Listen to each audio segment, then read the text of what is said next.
BMW ह्या वर्षी बक्षीस असणार, तर ती स्पर्धा कधी होणार आहे, कशा पद्धतीनं होणार आहे ती? नाही, खरं तर BMW म्हणजे सगळ्यांच्यात हा चर्चेचा विषय झाला आहे BMW. पण ही चर्चा क्रिकेटमध्ये एखाद्या शतक मारल्यानंतर ज्याला ऑडी BMW ती एवढी चर्चा होत नाही, तेवढी आज एखाद्या शेतकऱ्याला BMW मिळणार म्हणण्यानंतर चर्चा व्हायला लागल्या. ती चर्चा होत असताना ती चांगली गोष्ट आहे, म्हणजे चर्चा काय वाईट येणं होत नाही. पण मागच्या वर्षी आपण फॉर्च्युनर देत असताना बरेच जणांनी प्रश्न उपस्थित केले, काय आर्थिक बाजू असेल, पैशाचा बाजू असेल. पण मग अनेकांच्या असं वाटलं की अनेकांच्या पोटात दुखायला लागलं की एखाद्या शेतकऱ्याला फॉर्च्युनर मिळणार किंवा आता आज BMW एखाद्या शेतकऱ्याला मिळणार.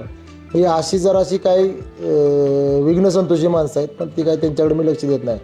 पण BMW कार आज एखाद्या गोवंश संवर्धन करणाऱ्या शेतकऱ्याला मिळणार आहे. हा जर उद्देश आपण डोळ्यापुढे ठेवला तर हे होणार म्हणून मी गेल्या वर्षी सांगितलं होतं. आज उदय सामंत साहेबांनी 2 वेळा सांगितलं. परवा सांगलीतून ट्रेन निघतानाही सांगितलं, परवाच्या तिथल्या कार्यक्रमातही सांगितलं. स्वतः शिंदे साहेबांनी 2 वेळा सांगितलं. आपल्या श्रीनाथ केसरीच्या बक्षीस समारंभाच्या निमित्तानं मुंबईतल्या कार्यक्रमाला कालही सांगितलं. म्हणजे एवढ्या लोकांनी सांगितल्यानंतर हे मैदान 100% होणार. कधी होणार आहे पण ते मैदान कसं होणार, त्याची लीग होणार का, त्याचं आपलं गेल्या वर्षीसारखं श्रीनाथ केसरीचं मैदान होणार, हे 15 दिवसामध्ये ठरेल. आणि ते होत असताना आपल्या 9 नोव्हेंबरची जी तारीख आहे त्याच दरम्यान होईल असा माझा अंदाज आहे. कारण जर लीग करत असलो आपण जर लीग करणार असेल तर काल परवा साहेब म्हणले लीग करायचीच म्हणलं तर लीग होईलच 100%.